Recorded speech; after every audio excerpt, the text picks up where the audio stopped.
Hey everybody, Sayre at Nova again. And this week we're talking about something that is no longer here. If you've been watching the channel, we've had a few updates on the bike that has inhabited this lift for several months, many months. And what we have now is the end of a project. What's left over is some scattered wrenches, some oil spills, some random things, my earbuds for my podcasts, and boxes of old parts, some that we need to still find, broken parts that we need to replace, broken parts we will not replace, that have already been replaced, I should say. So this was the 1959 Indian Enfield 500cc. In Indian, call it in Indian, but it was made by Enfield, just a rebadged Royal Enfield 500cc parallel twin. And we have talked about it in the past, but I'll give a brief rundown of it again.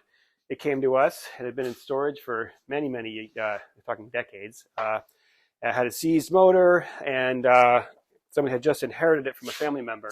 And so we decided to go through it, give it a mechanical restoration, but not a cosmetic one, meaning we didn't do paint, anything like that. No rechroming. We left some old stuff on it to keep its original patina, but as a full engine rebuild that included overboard, pistons, crank gone through completely, new bearings throughout, new seals, transmission rebuilt, new bearings and seals in there. The head had to be rebuilt, new valve guides, new valves, new springs, recut the valve seats, the carb gone through, etc., etc.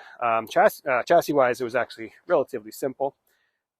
Wheels were actually in good shape. It had been in the desert, so it didn't rust too much, thankfully. And we're not quite done yet. I'm still chasing some oil leaks. You'll see a little drip there. I have I tried to use a Dowdy washer on the drain plug for the crankcase, and it doesn't like it too much, so I'm going to have to replace that with a fiber washer. And let's see, I've got a couple of fuel issues I want to chase down, and a little bit of actually I never took there was some tape holding this together that I haven't gotten that off yet, so little details like that. Some of the weirder things about this bike, now these are interesting, the Enfields are interesting, because there's actually really good support for them. Hitchcock's in the UK, who deals in modern Enfields, the Indian-made Enfields, also has a huge collection of parts for these old ones. So I can get a lot of it. This being the Indian model, there was some weird stuff, some discrepancies. The crank, for example, used a smaller crank pin. Had to go through a runaround had to get the crank undersized to get the only bearing I can get to fit it, because the original ones for this size crank aren't in service or aren't available anymore. And they did the transition of the valves in this time too, so some little changes. But they had stuff there at Hitchcock's for the most part. Had to do a little hand fitting of some weirder parts, but generally the mechanical parts are all there. But there's weird things. These side covers had these holders here, the screw holders, were missing, and that's hence the tape was on there. And the air filter in here and the air box cover in there was missing. And on this side, the whole battery box, which is on under this one next to the ignition switch, that had parts, holders of the battery box that had rusted out and stuff. So we had to do some minor fabrication of just making some little pieces to fit, and getting this all to hold on there. But we've got a 6-volt battery. This is still a 6-volt system back at in this day, and everything is held in snug and tidy, and it works pretty well. Here's a good, more going by up close of how this is. This is not really a unit construction engine. The transmission is separate, and this is a dry sump, but the oil is right here. We've talked about that, I think, when we had it apart, but you can see it all together here now. So here's your engine, your crankcase, and on a modern machine, even a modern Brit Triumph, something like that, you'll have the engine oil going straight into the bottom of the motor. Here, the oil tank is just cast in behind the engine, but it's still separate.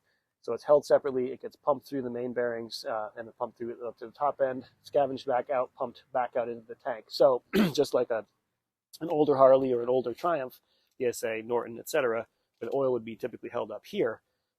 Same design, it's just held down there. So it keeps it a little lower.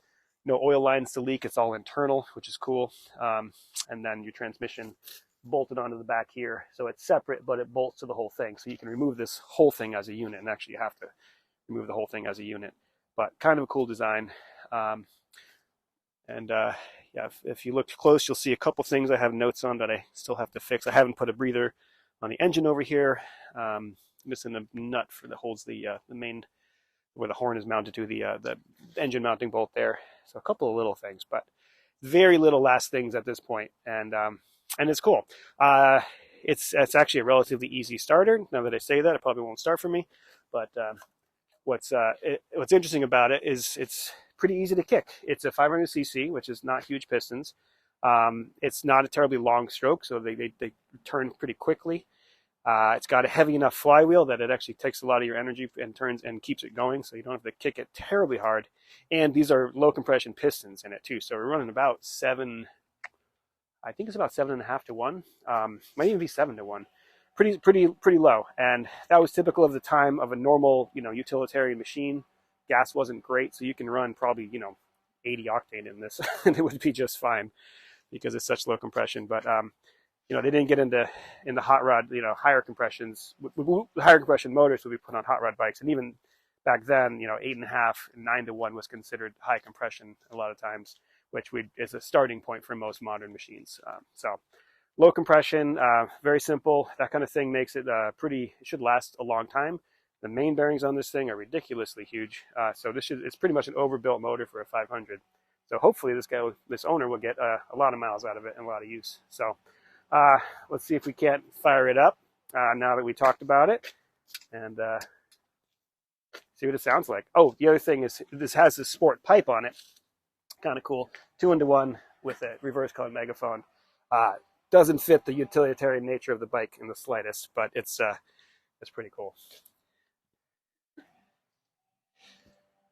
So do that. Give us a little fuel.